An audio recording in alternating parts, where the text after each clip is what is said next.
A decade ago, landing a job at a major tech company was the professional equivalent of winning the lottery. Six-figure salaries, free gourmet lunches, nap pods, and the smug satisfaction of telling people you worked at Google. That dream has curdled into something unrecognizable. Hundreds of thousands of tech workers now roam the job market like refugees from a collapsed empire, submitting applications into a void that rarely answers back. The industry that promised to reshape the world is now reshaping the unemployment line. The numbers tell a brutal story. Open tech positions peaked at nearly 500,000 in 2022. 3 years later, that figure has been sliced in half.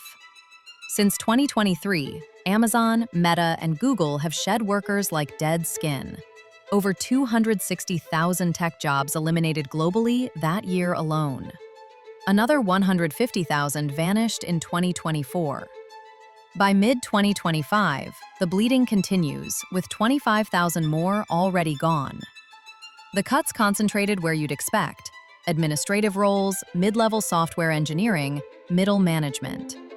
Some companies laid off employees mere months after hiring them, exposing a disconnect between strategy and staffing that borders on institutional amnesia. Job listings for software developers in the US collapsed by more than 70% between 2023 and 2025. The United Kingdom saw entry-level tech roles shrink by 30% during the same window. IT unemployment, once comfortably below the national average, now exceeds it, hitting 5.5% in May 2025. A sector that practically defined job security has become a cautionary tale about assuming permanence in a world built on disruption. But the scarcity of positions only begins the torture. The hiring process itself has devolved into a gauntlet designed to break spirits. Corporate ghosting has become standard practice, companies simply vanishing after interviews, leaving candidates suspended in indefinite silence. The conversion rate from application to interview fell from 12% to 8% in 2024. Fewer than 1 in 12 applicants receive so much as a phone call.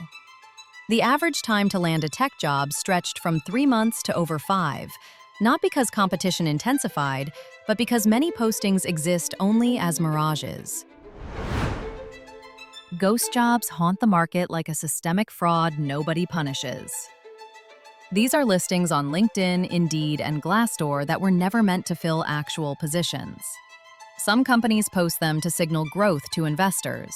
Others harvest resumes for future reference, or keep candidates warehoused in case current employees quit. In 2025, an estimated 40% of companies admitted to publishing fake listings within the past year. Among tech firms specifically, that figure exceeds 55%. The cruelest twist? Many of these phantom postings advance candidates through multiple interview rounds before the communication simply stops. No rejection, no explanation, just silence. A Resume Builder survey found that 70% of recruiters consider this practice morally acceptable, a business strategy tool that treats job seekers as disposable resources rather than human beings with rent due and families to feed. LinkedIn and Reddit overflow with testimonies from experienced engineers, certified specialists, and project-proven developers who've submitted hundreds of applications without a single response. The psychological damage compounds with each ignored submission. Hope erodes into numbness, then bitterness. The pandemic created this mess through a hiring binge that defied economic gravity. Remote work exploded, digital consumption skyrocketed, and tech companies vacuumed up talent at unprecedented rates, convinced the party would never end. It ended. The expansionary cycle revealed itself as a sugar high, spectacular while it lasted, devastating in the crash. Now automation accelerates the contraction. Nearly half of surveyed executives report moderately increased automation since 2023, with another 20% describing significant acceleration. The machines aren't coming for tech jobs. They're already here, quietly processing what humans used to handle. Yet amid the wreckage, certain shoots are breaking through concrete. The Bureau of Labor Statistics projects tech employment growing 18% over the next decade, expanding from 6 million positions in 2024 to over 7 million by 2034. That translates to 350,000 new jobs annually. But these won't be the roles that disappeared. Machine learning engineers, data architects, AI specialists, cloud computing experts, cybersecurity professionals, these profiles are ascending while traditional software development and general IT support descend. The industry isn't dying. It's molting into something more specialized, more automated, and far less forgiving to generalists.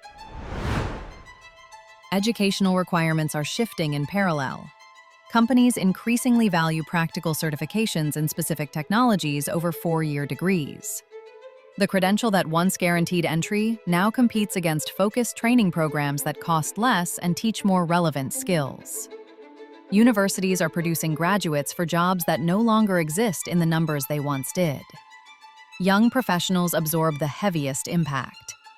Job offers for recent graduates have plummeted between 30% and 40% over the past 2 years in both American and British markets. Unemployment among new job seekers hovers near 7%, the highest level in a decade. Thousands of highly skilled graduates find themselves locked outside the formal market, scrambling toward sectors unrelated to their training. The bottleneck grows as experienced workers compete downward for positions that once went to fresh talent. Migrant workers face even more precarious circumstances. In the US, employment-linked visas turn job loss into potential deportation.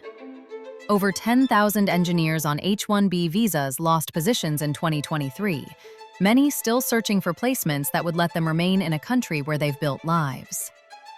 The bureaucratic tightrope offers no safety net. The tech job market isn't dead, but it's undergone transformation so profound that old navigation tools no longer function.